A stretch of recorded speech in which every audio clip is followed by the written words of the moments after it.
Wow, this video has been a long time coming, so thank you to all of the comments on the previous video for a request like this.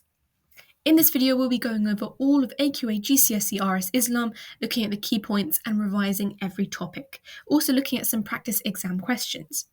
But this video is coming out really close to the 2024 exam season, so I would recommend you watch the live stream on Wednesday the 8th of May for the every possible exam question you could ever be asked Paper 1 revision stream. It will be from 6 p.m. to 8 p.m.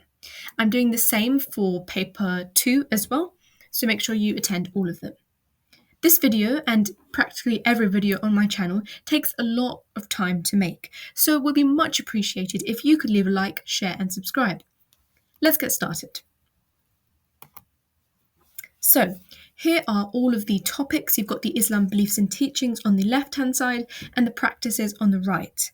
You can check out the timestamps for the specific topics. All of these are in Paper 1. Looking at Sunni and Shia. So Sunni and Shia are the two largest denominations of Islam. Just like Catholics and Protestants, you've got Sunni, which are the majority, 85%, and Shia, which are the 10%. You've also got other denominations making up about 5%. Now, Sunni Muslims believe that Muhammad's successor was actually Abu Bakr, elected to be their leader, and they call that Caliph. The Caliph's job was to enforce the Quran.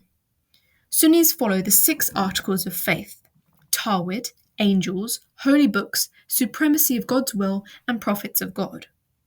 Shia Muslims believe Muhammad's successor is Ali, his cousin and son-in-law, who became Imam. So Shia Muslims believe that it should be through the bloodline of Muhammad rather than just random people being elected. Each Imam, therefore, has to be a descendant of Muhammad. Shia Muslims only follow the Quran and any of Muhammad's teachings that were passed down by Ali. Shia Muslims believe in the 5 roots of Id-ul-Adha, which is Tawhid, Prophethood, justice of God, imamate, and resurrection. The key difference between these two denominations is the idea of accountability. Both believe that Allah will judge humans on Judgment Day. Sunnis believe in God's supremacy, and therefore they must hope that God's will is good or bad, or God wills good or bad things to happen, whereas Shia Muslims believe that they are more in control of their life and their actions. So just an exam question: explain 2 ways in which belief in the 5 roots of Usul al-Din influences Shia Muslims today. You could start off by saying, accepting the authority of the 12 Imams and following their teachings, whereas obviously Sunnis wouldn't necessarily do that. Moving on to the next topic, Tawhid and Supremacy. So firstly, looking at the name Islam itself. Islam in Arabic means surrender, obedience, or submission. But it also means peace, as it is through obeying God's will that a person will achieve peace in themselves. Muslims believe that Islam was revealed to mankind over many centuries and through many different prophets, with the final revelation and prophet being Muhammad. One of the most important beliefs in Islam is Tawhid, which is oneness, the belief that there is one God. You notice a similar belief in other religions like Christianity and Judaism. This makes Islam a monotheistic religion. This belief is repeated daily in the Shahadah, which we'll look at in the Islam practices part of the video.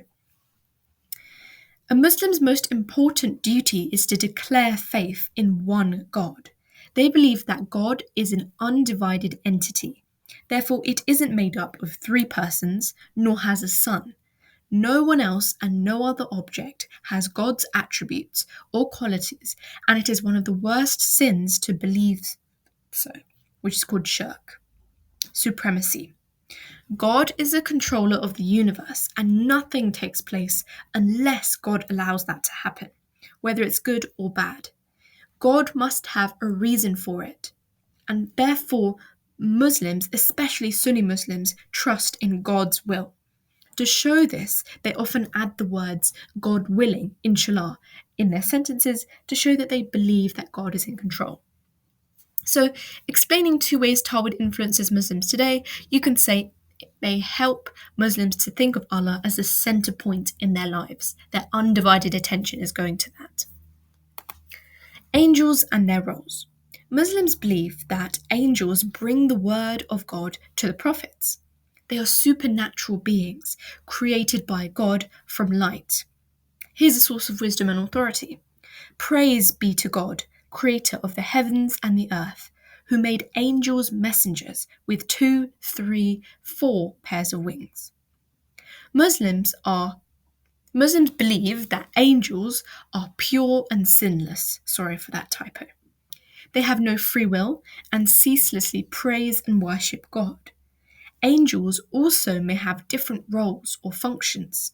For example, some are guardian angels, and others record the book of deeds of what a person does during their lifetime to be used, which will be used as evidence on the day of judgment.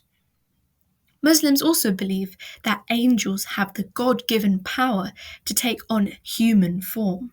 For example, when the angels appeared to Ibrahim and Maryam as men. Gabriel, is a key angel as he relayed the Quran to Muhammad from God. Now you'll notice that a lot of the Christian angels and famous people or prophets, they often have a slightly different Muslim or Islamic name. So Jibril for Gabriel, Mikhail for Michael, Isa for Jesus, etc. And they believe that they're prophets with slightly different names. So, as we said, Jibril is a key angel as he relayed the Quran to Muhammad from God. Muslims believe he first appeared to Muhammad during the night when he was a child and purified his heart so that he could receive God's revelation.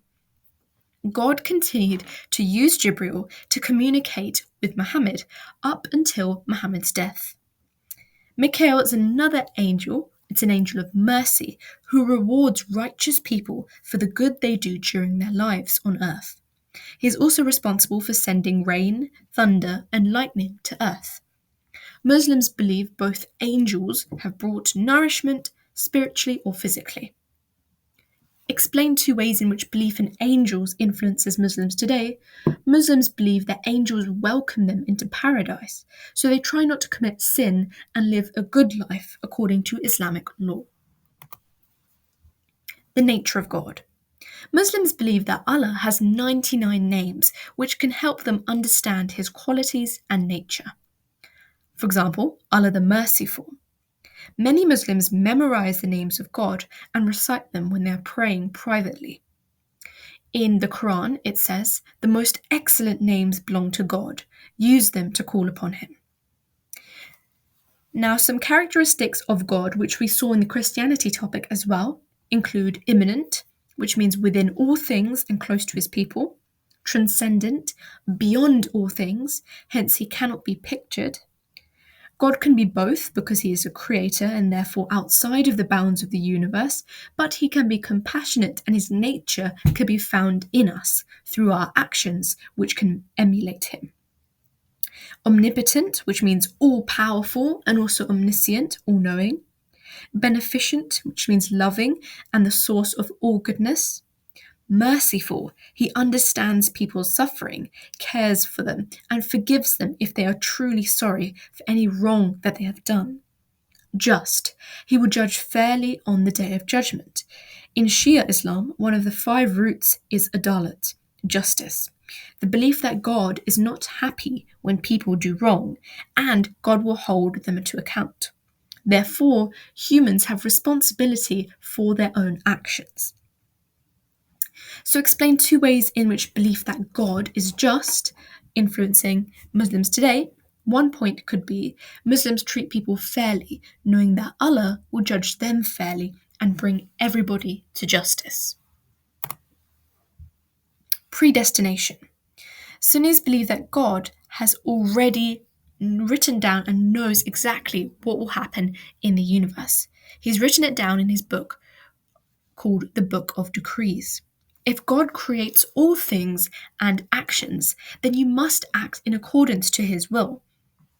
Only what God has decreed will happen to us. He is our master.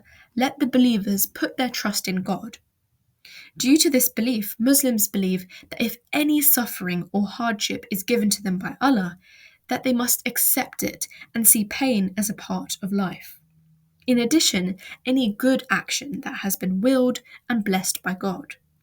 However, the Shia belief in Adalat, that God is just, shows that human beings must be free to choose good or evil, because a just God would not punish people for actions that he made them do. They would also argue that the belief that God knows the future does not mean that humans are not free to choose, just that God knows what choices they will make.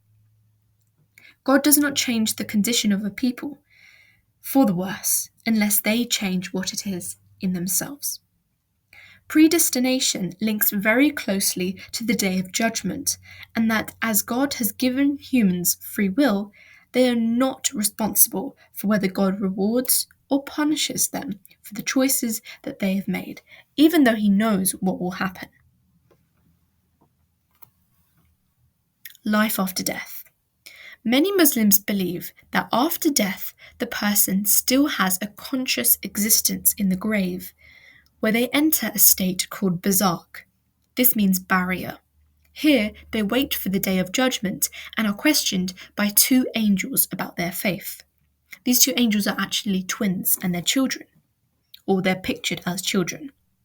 Once they have answered, they will see their rewards or punishments, depending on their correctness of their answers. Some believe this starts straight away, but others believe they wait until the Day of Judgment. When God's purpose for the world has been fulfilled, Israfil, an angel, will blow a trumpet where the present world is destroyed and replaced with a new world known as Akira. And everybody who has ever lived is resurrected into new bodies and judged by God. Here you are given your book of deeds. If it is in your right hand, you go to heaven. As in, if God is giving it to you in your right hand, you go to heaven, Jannah. And if it's given to you in your left hand, you go to Jannah. On this day, everyone is sorted by being made to cross the Sirat bridge that spans the fires of hell. Now, the Sirat bridge is supposed to be as thin as a hair and as sharp as a razor. So it's not just any normal bridge. Good people are quickly transported across. Now, belief in life after death is important for Muslims because it encourages human responsibility and accountability. It also urges people to avoid sin and do the right thing. It also satisfies the need for justice, that all people are subject to reward or punishment, and it will be fair. Prophethood Adam. The belief in the prophets and their importance is known as Risalah. When someone is made a prophet, they are given a message by God, and this is considered a gift from Him. So anybody who receives a message from God, they are considered a prophet.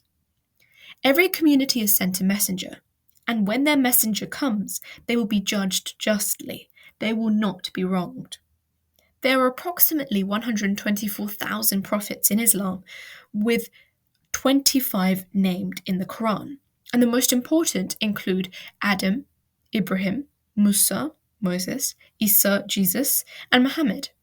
Adam was the first man on earth and the first prophet in Islam. He was created by God from the dust on the ground, and he is regarded as the father of the human race. He was given the name of all things. He taught Adam all the names of things. Allah then asked Adam to name objects that angels did not know. When he did, they are told to bow down in respect of Adam, except for Iblis. Now, Iblis was an angel who refused to bow down to Adam, and this resulted in him being thrown out of paradise into hell. And that is who we now view as Satan or Shaitan. So, the difference between Islam and Christianity's views on the devil is that Christians, it's very unclear why he was a fallen angel, why he became that way. Whereas Islam, it clearly states exactly why he refused to bow down to Adam and therefore he got sent to hell. But obviously, this conflicts with the idea that angels are supposed to be pure and sinless and endlessly worship God. So that is an interesting concept to look at in Islam. Now, so Adam was then tempted by Iblis that's why Iblis wanted to tempt Adam, because he was annoyed that he was then sent to hell. So he then tempted him to eat from the forbidden tree. He and his wife, Hawa, Eve, were thrown out of the garden of bliss as punishment. They had brought sin into the world, and now all humans would be judged on the day of judgment. Adam was also the first person to learn to plant seeds, harvest crops, and what food to eat. So it was Adam that spoke about halal foods and things like that. Prophethood Ibrahim. Ibrahim is the Arabic name for Abraham, and Muslims believe that Muhammad descended from him through his son Ishmael. Abraham declared his belief in one God, Allah, and wanted to stop the worship of false idols, because during that time everybody believed in many gods and even worshipped statues and things like that. So he took an axe one day and destroyed hundreds of statues and idols and left the axe tied around the neck of one remaining statue. He claimed that the last statue did it, and to ask it, and when the people replied saying the statue couldn't speak, then he questioned why they worshipped idols that can't communicate. The people demanded that Ibrahim be burned alive, and he was thrown into an enormous fire. But a miracle happened, because the fire only burned his chains, and he walked out unscathed, which led people to believe in Allah. Muslims also believe that Ibrahim, with his son Ishmael, rebuilt the Kaaba, and that Adam built it after it was destroyed by Noah's flood. Sorry, I said that in a weird way. So Adam initially had built the Kaaba, and then because it was destroyed after Noah's flood, Ibrahim and his son Ishmael rebuilt it. Now, they also believe that Ibrahim was asked to sacrifice his son in a dream, and when Ibrahim said he was willing to, God said he did not need to do it, but that Ibrahim had showed his faith, and that was the most important thing. Muslims then commemorate this with the festival Id-ul-Adha. So there's actually 2 Eids. Finally, him and his wife Hagar are remembered on aspects of the Hajj in Mecca, which we'll look at later in the video. So explain 2 ways in which belief in Rasulullah, prophethood, influences Muslims today. You can say that Muslims obey the Prophet's teachings, knowing that they are coming directly from the word of God to humanity. Muhammad. Muhammad is the last and greatest of all of the prophets, and he received the final revelation of the Quran. In the Quran it says, Muhammad is not the father of any one of you men. He is God's messenger and the seal of the prophets. God knows everything. So he was born in 570 AD in Mecca. He was an orphan from an early age who worked as a shepherd and then a merchant. In 610 AD, he went into a cave on Mount Hira to get away from a party that was dedicated to false idols around the Kaaba. Jibril appeared and said 3 times, and Muhammad was given the first of his messages from God. This is known as the night of power. It says in the Quran that this night was better than 1,000 months. It was a really important time. Muhammad spent the remainder of his life receiving messages from Jibril and preaching the way of God. He told people to give up cheating, drinking alcohol, and idol worship. This was quite unpopular and led to him and his followers being chased out of Mecca. They fled to Medina in 622 AD in an event known as the Hijra, which means the departure. The Islamic calendar began from this date, and all dates are numbered AH after Hijra.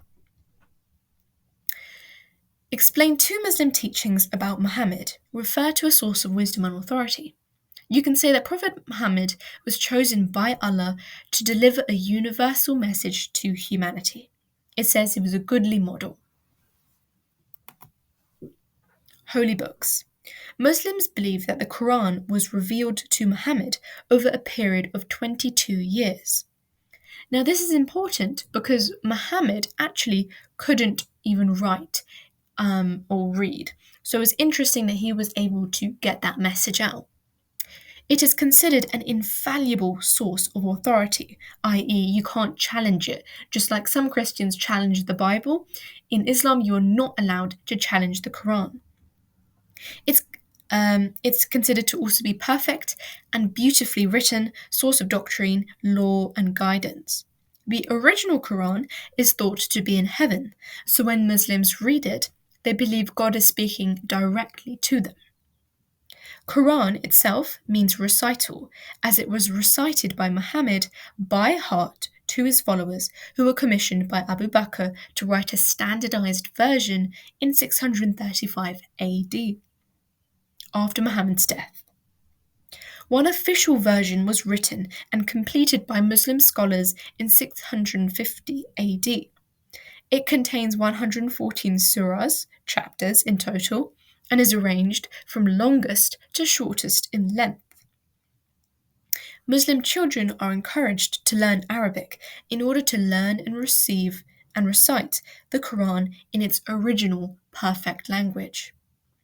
Muslims also believe that other books are important, for example, the Torah or the Torah revealed to Moses, based on the first 5 books of the Old Testament.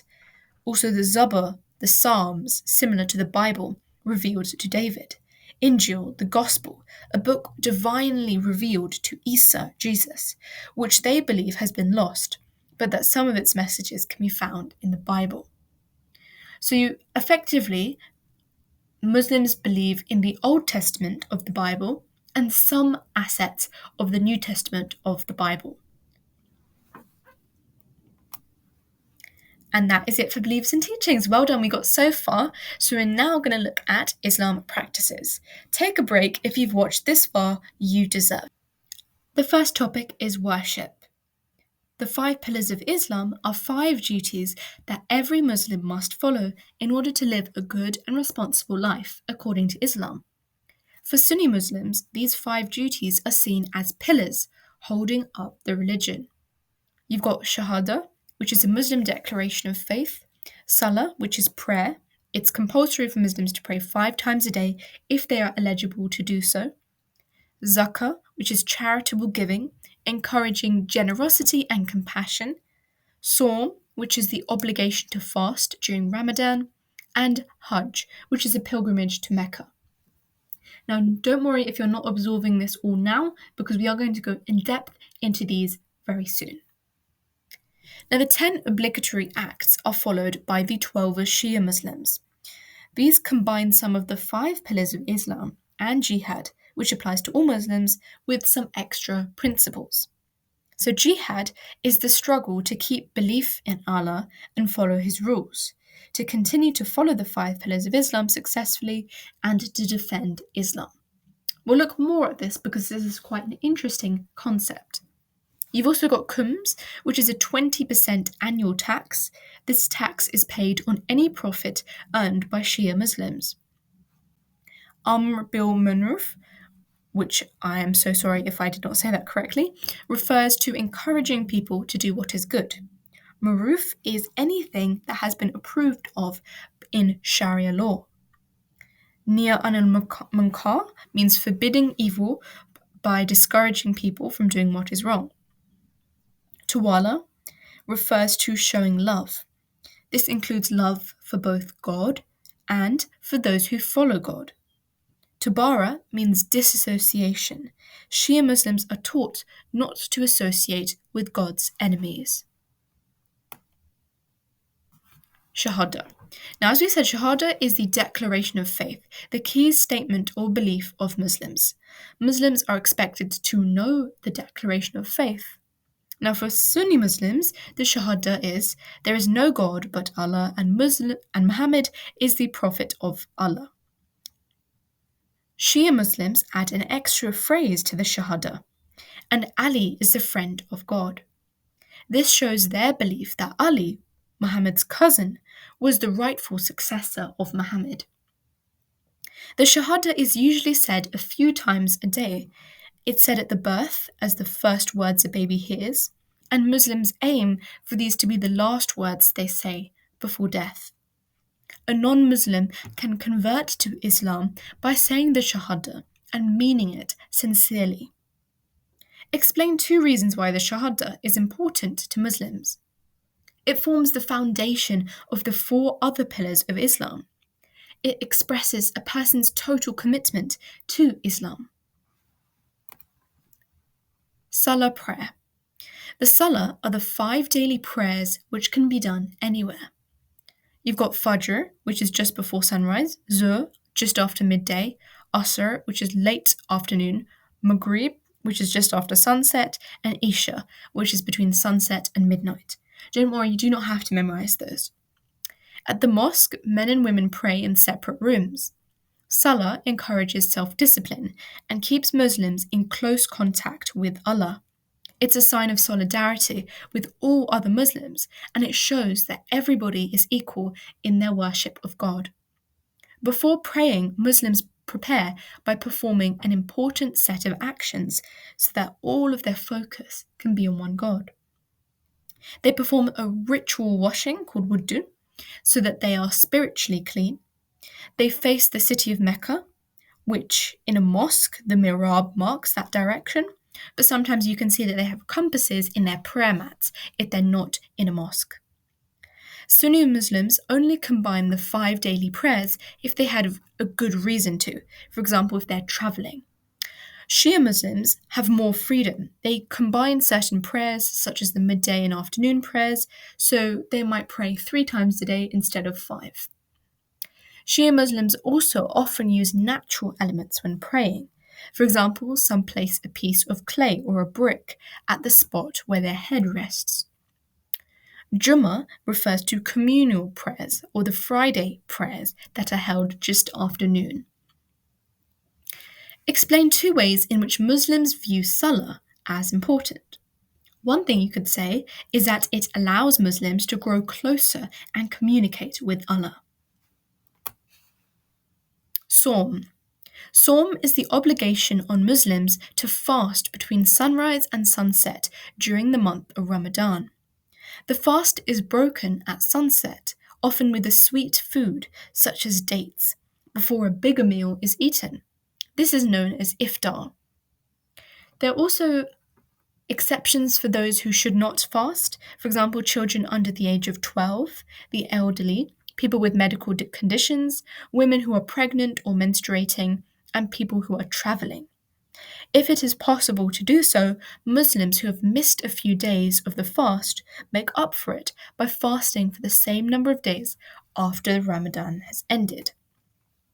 Now, Ramadan is a time for both physical and moral self-discipline. It's a time of obedience to Allah and a time for understanding hunger. Now, we spoke about the Night of Power, which was when Angel Jibril first appeared to Muhammad and began revealing the Quran. That is more of a Muslim beliefs and teachings question. Explain 2 ways in which Sawm is important to Muslims. Sawm gives Muslims an opportunity to reflect in a spiritual way about their lives and develop self-discipline. Zakah or zakat.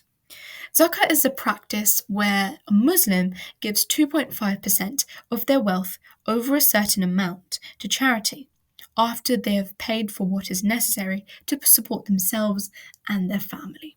So it can be considered as their profits. Muslims give to charity because they see wealth as a loan from Allah.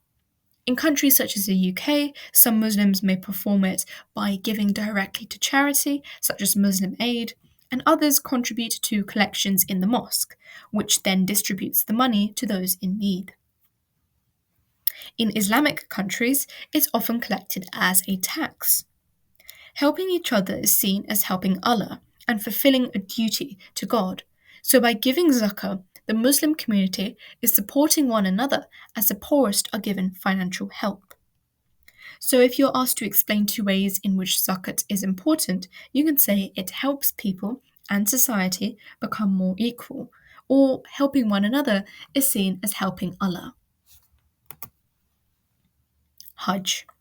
Hajj is the Muslim pilgrimage which it's compulsory for Muslims to undertake at least once in their lifetime as long as they are healthy and can afford it. God told the Prophet Ibrahim to take his wife Hajira and son Ishmael on a journey to Arabia. He then told Ibrahim to leave Hajira and Ishmael with some food and water. Having run out of water, Hajira ran up and down the hills, Safa and Marwa, in search of more. Unable to find any water, she prayed to God, and water then sprang from the ground. The source of water is called the Zamzam well. When Ibrahim returned, he was commanded to build the Kaaba as a shrine dedicated to Allah, where worship would take place. Now, all of these details are important when thinking about what happens at the Hajj. So, firstly, on the journey, Muslims change their clothes for 2 white cloths and enter the state of Ihram. The pilgrims arrive at the Great Mosque. Here they circle the Kaaba 7 times, which is considered tawaf. A drink is taken from the Zamzam well in remembrance of Hajira's search for water. The pilgrims visit the hills of Safa and Marwa and run between the two 7 times to replicate the actions of Hajira. Muslims stop at Mount Arafat, the place where Muhammad gave his final sermon, and they pray while hoping to be forgiven for their sins. This is where the Day of Judgment will take place. Muslims then spend the night at Muzdalifah, a valley between Arafat and Mina, and at Muzdalifah they collect pebbles. The next day they then travel to Mina, where they stone the devil. They throw pebbles at 3 stone pillars constructed to represent the devil. Ibrahim is said to have done this. The pilgrimage shows self-discipline and fulfills a religious duty, bringing Muslims closer to God. Explain 2 reasons why Muslims visit Mecca. You could say to follow the footsteps of the Prophet Muhammad or to feel closer to Allah. Jihad. So jihad is an interesting concept. It has 2 meanings for Muslims. Firstly, greater jihad, which is about making the effort to be a good Muslim through a personal struggle to improve spirituality. It is a duty and act of worship. So to do the greater jihad, Muslims should follow the 5 pillars of Islam, forgive others, work for social justice, study the Quran, help those in need, avoid negative qualities, and avoid temptation. It's a personal struggle. A believer is individually responsible for being a good Muslim. The lesser jihad is about defending Islam from threat. Some people still take up arms against anybody that they see as an enemy of Islam. However, many Muslims believe that the lesser jihad is of less relevance today than in the past, when Muslims were being persecuted. Lesser jihad is sometimes called a holy war. It must be approved by a religious leader, fought in self-defense, and not used to either convert people to Islam or gain land. Finally, Id-ul-Adha and Id-ul-Fitr. So we spoke about how there's 2 Eids. Id-ul-Adha is a commemoration of sacrifice and marks the end of Hajj, the annual pilgrimage to Mecca. The festival is a reminder of Allah's blessings and shows how important it is to submit to Allah. Ibrahim dreamed that Allah told him to sacrifice his son Ishmael. Ibrahim explained his dream to Ishmael, who agreed that the sacrifice has to be done. At the last minute, Allah told Ibrahim to sacrifice a ram instead. This was a test of Ibrahim's loyalty to Allah. Muslims commemorate and remember Ibrahim's trials by themselves slaughtering an animal, such as a sheep, camel, or goat. As this is a special occasion, everybody wears new clothes. People also spend time with family and friends, and presents and cards are exchanged. Id-ul-Fitr occurs at the end of Ramadan and is a day of thanksgiving to Allah. It's a joyful festival that also celebrates the fact that Muslims have completed the fourth pillar of Islam, which is Sawm, the obligation to fast during Ramadan. At Eid al-Fitr, a special Zakah is held. It's given to Muslims who are less well off so that they can also celebrate the festival as well. Ashura is another festival, or it's more of a solemn day in which Shia Muslims commemorate the death of Hussein, which is Ali's son, in a battle. They believe that Sunni Muslims caused the death of this, and therefore there's a bit of religious tensions on this day. On Ashura, Muslims wear black, and plays are often performed to remind Muslims of the events that led to Hussein's death. Explain 2 ways in which Muslims believe festivals are important. Festivals allow Muslims to commemorate important Islamic events, allowing Muslims to join together as a unity. Thank you so much for watching this very long video. Be sure to subscribe, and for more advice, follow me on TikTok. There will be some more content being uploaded there. But make sure you watch all the live streams that are coming up before your exams. Even if you're watching this in 2025, I would recommend going and watching the 2024 live streams. The content is exactly the same. Best of luck for your exams. Do tell me how they go, and see you soon.